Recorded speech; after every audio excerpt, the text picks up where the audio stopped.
Welcome to the Public Sector Marketing Show, a podcast for government and public sector marketing professionals who want to level up their digital marketing and social media knowledge, skills, and strategic thinking. And now, welcome your host, Joanne Sweeney. Hello and welcome to episode 34 of the Public Sector Marketing Show. Misinformation is one of the greatest challenges of our time. Right now, we're going through a pandemic and also one of the greatest environmental challenges.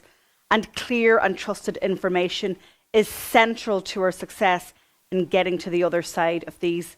So I decided to create an episode after I heard in the last couple of weeks that the European Commission have launched 5 major missions. And what is a mission from a European Commission point of view?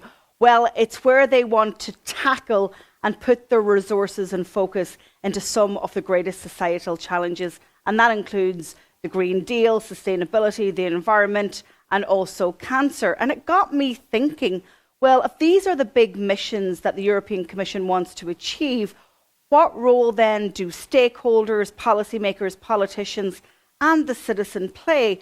And it also got me thinking about the role of fake news and misinformation, because trusted information from leaders and those in power is what we need. But of course, you're always going to have people who are going to interject. So coming up on the show, the extent of misinformation and its impact on society, how to disrupt fake news with a solid plan, the reputational damage and the knock-on effect of a misinformation campaign, the role of technology in battling the infodemic, and I ask some public sector marketing pros what they're doing right now in their communication strategy to disrupt disinformation.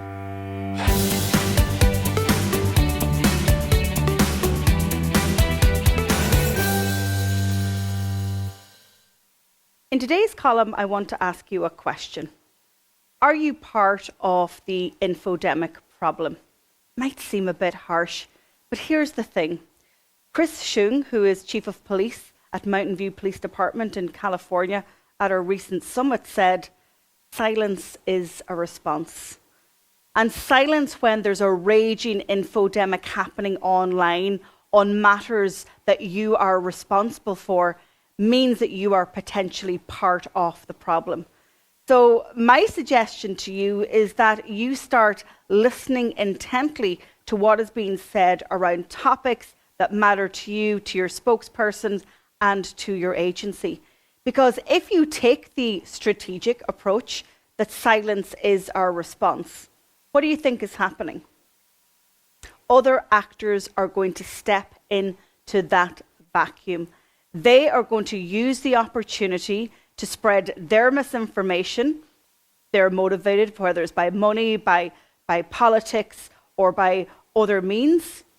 They are going to then lead that discussion and bring people with them. Have you ever heard the adage, well, there must be something in it, mud sticks? And that really rings true in the digital age, where there are billions of conversations happening concurrently every minute on the internet, across websites and social and blogs and in emails and in app conversations. And it really is the responsibility of government and public sector agencies to take hold and have maximum share of social voice on topics that you are responsible for. I really don't think it's fair just to blame the bad actors, because if you are silent, the public are waiting to hear from somebody. And if it's not you, then you've got to ask yourself, who's going to lead that conversation? Level up your digital skills by taking our diploma in digital marketing, plus gain an industry qualification. Use the code DigitalMarketing20 for a 20% discount. Visit publicsectormarketingpros.com.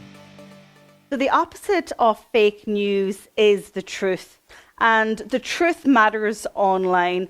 It matters so much because if people aren't accessing the truth, they are making decisions based on voting or based on healthcare or based on other public policies that are impacting them and their families' lives.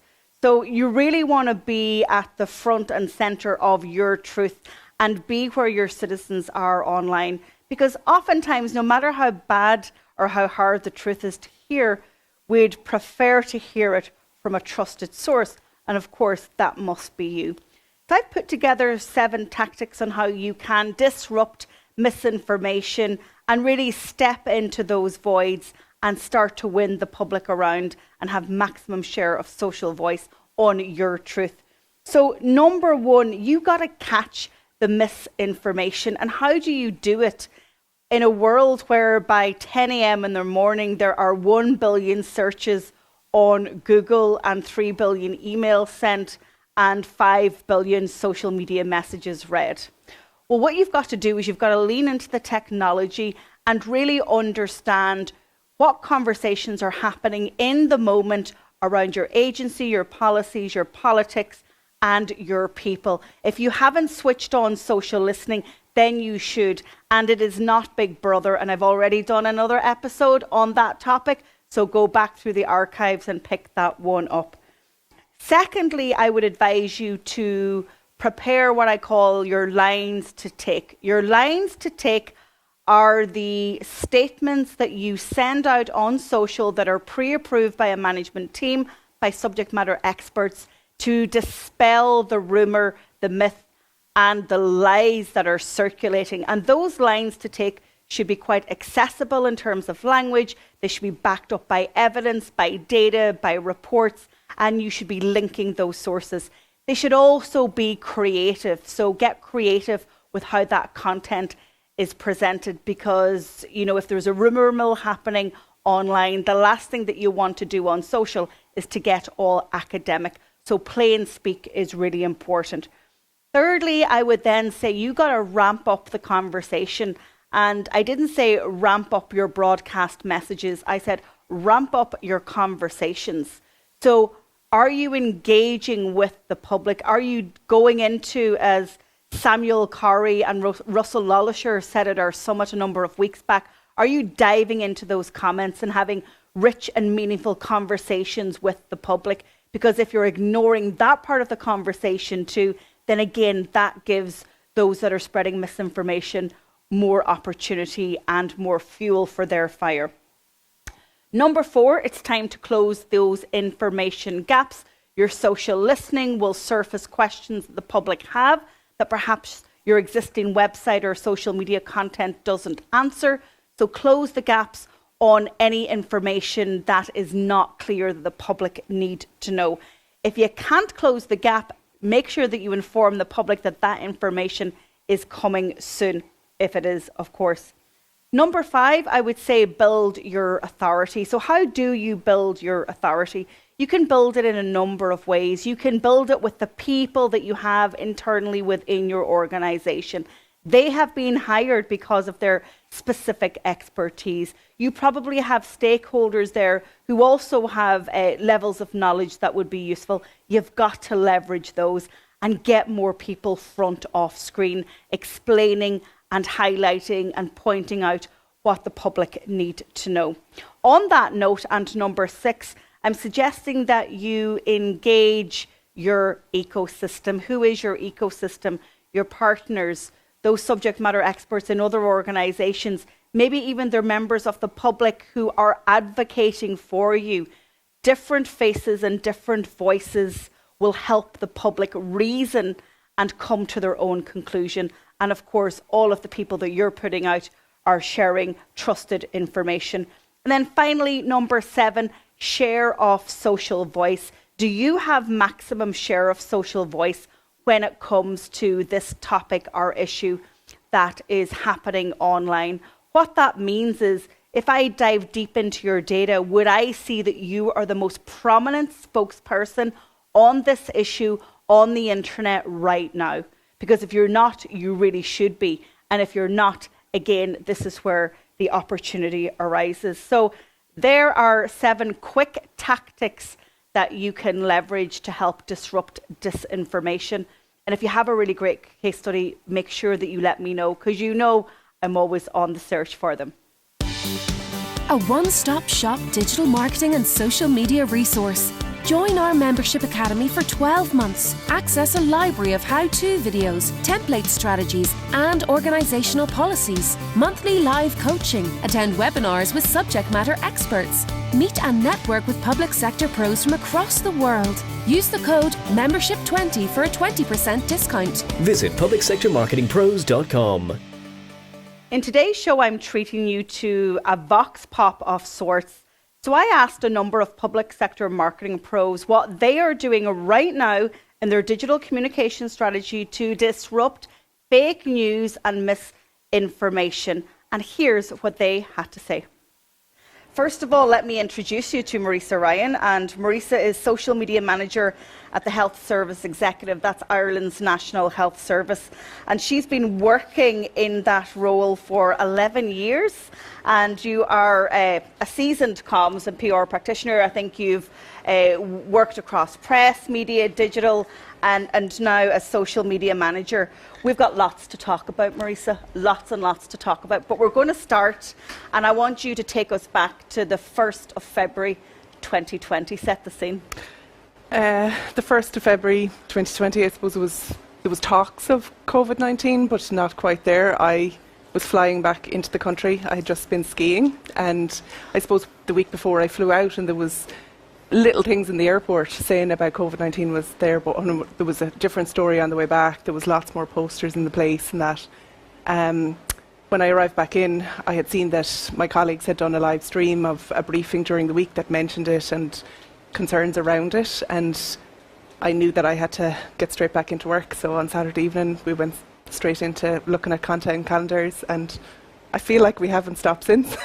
So we've been and working it's on it interesting, since. I asked you earlier, I said, are you still as busy? And your answer said to me, I don't know, maybe we just got used to it. But let's go from the 1st of February to the 14th of March 2020. Yeah, so at that stage we had a couple of announcements from the Taoiseach, Leah Varadkar at the time, given that, and we had been talking on social media as well as advertising around COVID-19, and we had our first case and death in Ireland at the time. We had been sent home to work, and I think the whole country had been working from home possibly at that stage. And the 14th of March was a Saturday, and we use Agora Pulse. I'm sure there's lots of people here today that use that, and I did what I normally do on a Saturday morning, clicked into it to see what was happening, and could see we had a very large number of queries already in at that stage, whatever time it was. So I got up, started doing it, started working away, and a Saturday, like, I know social isn't a Monday to Friday, but we're all hired as Monday to Fridays, and obviously I would be around, but a number of my team just came online to help out that day, and that day we dealt with 990 queries through Twitter alone. People were getting really concerned about it, really wondering if they had it, they felt they had symptoms and that. But this was the early stages of the pandemic, and we were only testing people who had come back from some parts of China or who possibly had met somebody with the virus. And the following day, things changed, and you could contact your GP, and your GP could arrange a test if they felt that you possibly needed a test. So it kind of pretty much changed overnight, and we had a huge following on social media that day, a huge hits to our website, and people were really dying to get information on this new virus that had arrived into the country. And I suppose that was the turning point of the busyness that was to come over the next few months. So you describe it as the busiest day in the social media teams, kind of from then to now. But you also said something to me earlier in our earlier chat, and you said, and it's really poignant, and I think it's really important to say it, that you said, we knew. So you're in the front line of the pandemic in Ireland's National Health Service, and you're listening to the public. You know, you're not the journalist, you're hearing from them directly. And what you said to me is, people wanted to do the right thing. Yeah. That for me is like, wow, you were listening and you were hearing. What happened then? I guess, you know, you were then engaged in behaviour change, right? Yeah, so we were, you know, at that stage we were trying to get people to stop the spread, to stop the virus spreading further. So we all know, which is kind of normal to us now. So at that stage we were getting people to wash their hands, use hand sanitizer. Masks hadn't come into place at that stage, but social distancing was coming into it. And we spent the next number of months, and have done continuously, doing behaviour change for people. Like, so it's keep your distance, wear a face covering, keep your hands clean, and that. So it was constant messaging like that along the way, and those were our most popular posts on social media for the year. For last year, can't get into the vaccine just yet, but they were the most people were really interested in that content, and they really wanted it, and people really stuck to it. Like, you can see it, like social distancing is like, look at us now, we're social distance here, you can't go anywhere without seeing somebody wearing a face covering, and we were involved in behaviour change. And pre-vaccine, we have to remember we're still pre-vaccine here, and I always talk about the antidote to the virus was great digital communications, because we needed the public to trust our public health leaders and our governments. Trust was key for you guys. Trust was key, and that date, at the 14th of March, we could see it. The huge following that we gained that day, the huge traffic to our website, people in Ireland were coming to the trusted sources of information, further information in relation to the pandemic. And they continue to stay. We saw big increases that day. We got increases throughout the year. We gained huge following towards the end, or continued to do so. And our website has remained the trusted source of information. And maybe Niall, we can go to some stats that we show our viewers the level of stats. So let's have a look at your social media communications. Talk us through those. Yeah, so we found that nothing else worked last year. No other content worked. Everybody really wanted COVID-19 content. So you can see the stats there. 267 million impressions, 1.6 million clicks to the website, or clicks on a video or whatever. We did 1,200 tweets in relation to COVID-19. This one is quite, we wouldn't have ever thought we would have gotten busier than this, but you'll see later we did. We dealt with 50,000 queries in 2020 compared to 1,900 in 2019. So like, people were coming to us all the time looking for our information, and our team adapted to respond to those queries. We were a customer service channel as well as a social media channel to get information to the public. We ran 251 posts on Facebook and 325 ads on all the different platforms that we had. That was just COVID-19. That was 2020 communications. And so during that phase, we were then experiencing peaks and troughs, but a lot of peaks and a lot of lockdown. So the public were experiencing, changing communications. We started off with one variant, then we had another variant.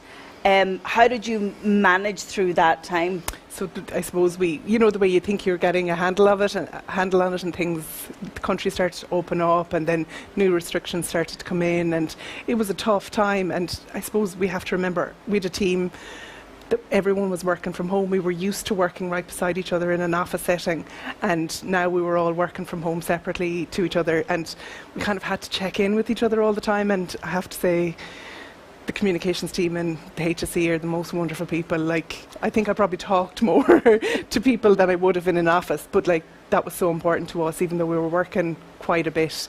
Now, I do think that we did consume a huge amount of COVID information last year, because there was times that we'd spend all day working on it. We'd turn on the briefings in the evening. We'd watch all the news that was going, just to keep up to date, because of the amount of queries we were getting every single day. We wanted to be on top of the news or the information, so we could give the correct information to the public as they looked for it. And how many's in your team?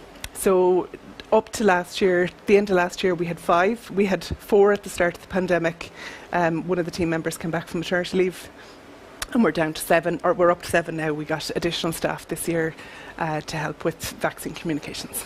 But 7 people running this Goliath that is social comms in a pandemic. I mean, the output is amazing. Then there was a bit of light at the end of the tunnel, right? Towards the end of 2020. Yes. Vaccines had arrived into Ireland, and it was such a wonderful time. I think it was great hope that Ireland needed. And I suppose we had a bit of work, and we'll talk about misinformation a little bit. We were afraid of, uptake not being where it is. and we were concerned about it. But the day, we'll say, the vaccines arrived into Ireland, I remember putting a post on social media about the fridges and showing that, and it was almost our top performing post ever. People saw it as a light of hope, and I think everybody will remember the first person that was vaccinated in Ireland, Annie, that it blew up on social media, and we had an organic reach on a Facebook post of over 1 million that day. Like, it was incredible. People were 20% of the population. Yeah. And speaking of vaccines and worrying about the uptake, you know, I mentioned you as a seasoned comm professional, and you've been working in the HSE for over a decade, but you've had experience on the front line of the HPV campaign. Do you want to just let people know a little bit about that? Yeah, so the HPV campaign, we had that a number of years ago, and it was a high uptake, and an anti-HPV campaign took over our campaign, and the uptake rate dropped quite dramatically, and we worked quite hard in the social side of it and a lot of other communications like the advertising and the press side of things, and we did a U-turn in relation to it. So we went from 50% back up to 80% at the most recent count. So we have done a lot on vaccine communications over the years and kind of understand it. We're going to go to California right now, and we're going to go to Chris Shung, who is police chief at Mountain View Police Department. I'm sure it's a sunnier day where you are, Chris. Chris is the 11th police chief of the Mountain View Police Department, located in Silicon Valley, California. For more than 26 years, he has served the Mountain View community as the department's leader. He's passionate about maintaining the MVPD's role as a progressive law enforcement organisation in the 21st century. He's an internationally recognised speaker and author on the topics of digital communication strategy, crisis communications management and leadership in branding. In his time with Mountain View PD, Chris has held a variety of investigative, tactical and leadership roles, serving in every division in the organisation. He's a graduate of the Harvard Kennedy School of Government Senior Executives in State and Local Government Programme, and has a master's degree in e-business management from the Notre Dame de Namur in Belmont, California. And I actually have met Chris. We met over in California, maybe it's 5 or 6 years ago, and I did sign my book for him, my first book on policing and social media. But I, like all the speakers here, I watch from afar. I watch Chris's work from afar, and you know, he's going to talk about when crisis strikes, how you can successfully navigate your agency's narrative in the digital age, because there are still some agencies who put fear before taking action. So Chris, thank you so much for joining us, and I know it's early morning with you, but please take to our virtual stage. Well, good morning from sunny California and Silicon Valley to my virtual audience, and it's probably more applicable to say good afternoon or good evening to the crowd. It's an honor to be here this morning to share with you a little bit on our perspectives here in Silicon Valley. In just my own backyard, the jurisdiction that I lead and patrol and keep safe happens to have some companies that some of you might have heard of. That might be Google, which is down the street. Facebook has a couple offices here in town. Twitter is about a half hour north of us, and LinkedIn is down the street as well. So in this digital age, our agency has in a sense grown up with the technology and learned how to be a little bit different in the public sector. And the topic today I really want to focus on is giving you and your agency some awareness and some maybe a different perspective and a paradigm shift on how you look at crises. I like to use this quote here from Gary Vaynerchuk. I think many of you are likely very familiar with him, a leader in the social media leadership space. He talks about making business decisions based on your point of view of how the world should be is the quickest way to go out of business. And I like to do a little tweak for communications folks and say that making technology or communications decisions on how you deploy and use social based on your own point of view or comfort level is a very quick way to potentially become irrelevant to your audience. And I say this most of the times to CEOs or leads or administrators, because sometimes it's those positions who have a comfort level that maybe not as open to technology as maybe some of you in the audience. But as you all very well know, this space of technology is quickly evolving. I mean, how you used the platform last year likely has evolved from this year. So it's always good to stay relevant and stay aware of the changes that each platform involves. The other thing to consider is, we're talking about crisis today, but crisis and engagement are two sides of the same coin. When you talk about engagement, it's really important to have the good content, the good quality posts that allow you to create your audience. Because if you don't do that and you have a dormant site, when crisis comes, and we all know that crisis will absolutely come, you will not have the audience that you thought you had. So it's important to use content prior to any sort of crisis as your opportunity to engage and interact. And I think most of you know the vast majority of social platforms these days will in real time use an algorithm to gauge your interaction with your followers. Just take Facebook, for example. Facebook knows that, how often you might comment back, how long it takes you, what type of content you put out. If you put out boring content that's has no engaging photos or videos versus you're just a rock star and anyone who asks a question on your social presence on your platform gets an almost immediate answer. Those things matter because when crisis comes, you want to be there and you want to have a voice because we all know that to be in the driver's seat of information is extremely important. And in today's day and age of crisis, in general, you will often see people who are live tweeting or posting at the scene. Or if many of you are in the private sector, if there is news breaking, oftentimes journalists or media gets a hold of that and runs with the story. You lose the narrative and you will then spend more time dealing with misinformation and rumor control as opposed to you being in the driver's seat of information. And when you flip that coin and it's time to transition into the crisis communication side, it's really important that, and I'll discuss a couple different steps and key takeaways to remember when that crisis comes. One thing I want to kind of call out to everybody here is it's important to identify the digital community you want and use the platforms as tools to build it, not the other way around. I think if you sit here and you just watch how the social media world has grown in the last 10 years, one platform after another comes out. And you always have to make the decision as a communications manager. Do I jump in? Do I get on TikTok? Do I get on Snapchat? And oftentimes you begin to do this rat race of trying to put out more content on more platforms. My thing to you all is take a step back and think, what's the community you want? What's your sweet spot, your product, your service that you provide to your followers, and where are they? It's important to understand that, each of these platforms has unique, nuanced differences with different groups that follow and engage with them.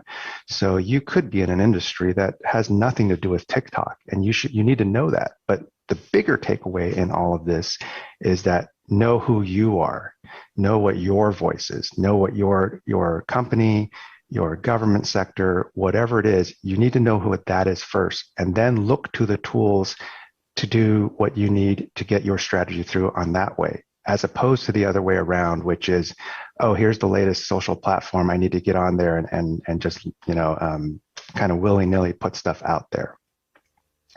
Want to talk a little bit about the difference between an issue and a crisis.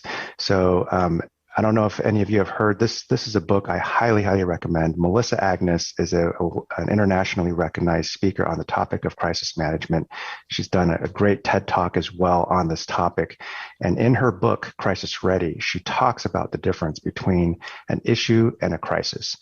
As communications managers, I think you're all very much aware of dealing with issues day to day. It's not a day in social media management if you're not dealing with something going off. And that's defined by Melissa as a negative event or situation that doesn't stop business as usual or threaten long-term negative impact.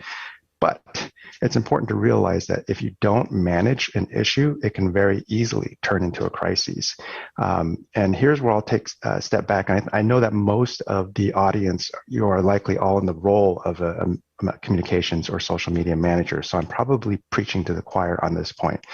But in many organizations, and yours might be one of them, the CEO or the C-suite or those in charge may not empower the people in the communications positions to actually deal with an issue, to find resolution for customers. And that can be a huge challenge because we all know that time in the social media world is hyper accelerated. So if you can't deal with an issue in the right amount of time and you have to spend all this time getting approval through your organization chart, maybe perhaps to an admin or a leader who doesn't necessarily buy into this approach, it can be extremely challenging, which is why might be a good idea to drop this book on their desk and to kind of understand that in this world that we live in now, news breaks on social. And those of you on the front lines have the unique ability to manage that crisis and to deal with it. So speaking of crises, how do we define that? It's an event that'll stop business as usual to some extent, and it's going to require immediate attention and guidance from leadership. And I like to throw out this challenge to a lot of leaders is take out a stopwatch and do a tabletop exercise with your leadership team and create whatever crisis you want, but start that stopwatch and start to measure how much time passes before the public information officer or the person in charge of communications is authorized to put out a statement. And if that's in the 10, 15, 20 minutes, that's phenomenal. That's great. If you're looking at hours and hours, that's a significant issue because in that time, very likely whatever that issue or that crisis is likely growing exponentially online. And the longer you go, the harder it is to rein that in. So it's certainly a challenge that I think everyone as a leader needs to understand, and especially those of us who are on given the responsibility on the front lines to managing this and to get the agency's narrative through all the different noise that's going on. If you take the COVID-19 crisis, for example, there was so much noise last year and the year before, especially here in the United States with a lot of misinformation. It's very difficult to rise above the noise. So it's so important to empower those who are given these roles in communications to really get the message out and to trust those in this role with what they know how to do best, which is communicate and tell a story and make it an impression, because we all know that it's not what our followers, it's not what you say, it's what they hear. And sometimes that nuanced difference can make all the difference in the world. Real important that during a crisis, there's a couple key factors to really think about. And I've already kind of talked about the timeliness, right? You want to be able to get onto a crisis ideally within the first half hour, with potentially, an authorization for the communications person to just talk about the incident. There's also something that's really important called cadence. You don't want to put your first statement out and then an hour or two goes by and there's just silence. Meanwhile, online, everyone's asking questions. The media is reporting things, but, in the media, after about 10, 20 minutes, you'll notice they'll start repeating the news. And if there's no new news, they're going to go find someone who's willing to go on camera or talk about something, which could be problematic if that someone is not you or your company. There's also, if you have to deal with a negative event, let's say it's a high profile event, someone gets charged with something criminally or it's a scandal. A news cycle, at least here in the United States, typically, for us, if you are in the news for one day, not a big deal. If you are in the news for 4 to 5 days, that is a bad thing. And a lot of times in a crisis, we often try to just think, well, what if we don't say anything? Maybe it'll pass. But I think we all know well enough that it's best to get all the ugly stuff out early. Whatever you have, put it out there. If you know you're going to be news, get all the ugly stuff out early and make it a one-day story. And then the news goes on, the world goes on, and then it's done with. What you don't want is something that just stays there over and over and becomes news one day after another. Another topic is holding statements. When at the onset of a crisis, it's very, very difficult to know all of the information. In fact, most of what you know at the beginning of the crisis will likely change in the coming hours and days. So holding statements are just something that you can do on social media, which is just like from your brand identity, your voice, and just saying, we're aware of whatever this situation is. This is what we know at the time. And then go ahead and correct yourself, in the subsequent posts or tweets. That's completely okay. What you're doing is you're taking your audience along for the ride. Better to have them along for that ride than for them to feel disenfranchised or just isolated from any information you might be putting out. And I'll speak a little bit on the idea of press conferences. I think they're fine, but in some organizations, the comfort zone is the very first time information comes out is in a press conference. And that can be problematic in the digital world that we live in, because if you have to ask yourself, how long does a press conference take to set up? My guess is 2 to 4 hours for most organizations. 2 to 4 hours is way too long for any brand to get the first bit of information out. So the preferred method is actually using social media and just putting out your holding statements, putting out the cadence of information as you receive it, as you can put it out, and even correcting yourself. And the nice thing is in the backdrop, you can still be planning for your press conference. And when that time comes, it's either you or your agency lead who then you can take all the posts that you've put out and they can serve as talking points. Your rough outline is actually there already.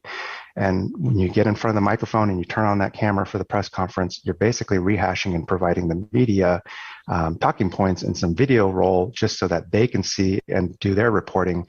And you're basically having them become your bullhorn, your speaker, to magnify your talking points and your information, which is really key, because if you're not doing that, someone else is doing it for you, and that can be extremely problematic as well. So as we kind of wrap up this keynote here, some of the takeaways I want you to kind of think about is it's difficult, especially in a crisis, but there's a silent majority out there that trusts the voice and the brand that you've built. Right? Through all the engagement that you've done, you've built trust, and that trust is a bank, right? And when you're putting information out, you're either going to grow that trust bank or you're going to take a withdrawal from that trust bank. But always remember that there's that silent majority that trusts you because you've spent the time to invest in this community. The tone matters, right? When you are on the engagement side, your voice and tone as an entity, as an online brand, is unique in certain ways. It's who you are. But when there's a crisis, you have to, in a sense, switch. It's still the same voice, but the tone changes a little bit because now you're more authoritative. You are in control. You are taking charge of whatever the situation is. But you also want to have tones of transparency, especially if it's a negative event that you're dealing with. And again, bringing people along for the ride. I mentioned it before. Getting through the news cycle, right? Don't try to avoid it, because avoiding it can only cause more issues, because in the end, the truth comes out anyway, right? Everything comes out in the end, and you don't want the story about your brand or your government agency to be that you were trying to hide things, right? So put it out there, get the information out as quickly as possible. Lastly, silence is a response. And it's a bad one, right? We often talk about, well, let's just not say anything. Well, not saying anything is also saying something, and it's saying something extremely loud. It's that you're not in control. You are not having the initiative to either take care or address the crises at hand. So, that's something I like to talk to CEOs about is, look, silence is a response. You have to consider it that way. So is that really the message that you want coming across? Level up your social media skills by taking our diploma in social media, plus gain an industry qualification. Use the code SOCIALMEDIA20 for a 20% discount. Visit publicsectormarketingpros.com. Have you heard about our new social media bootcamp? So these are 5 live workshops covering 5 social networks where I take you through the how-to of the trends and the tactics that are working right now on Facebook, Instagram, Twitter, LinkedIn, and TikTok. And each workshop comes with an individual mini social media plan for that channel. So if you want to master your skills on these social networks before we get into 2022, go ahead and jump over to our website, publicsectormarketingpros.com, to find out more. As always, I've got some free resources to supplement the learning in this podcast. If you haven't already, go ahead and download our new free ebook, Digital Marketing in the Public Sector. You can find it at publicsectormarketingpros.com/digital marketing.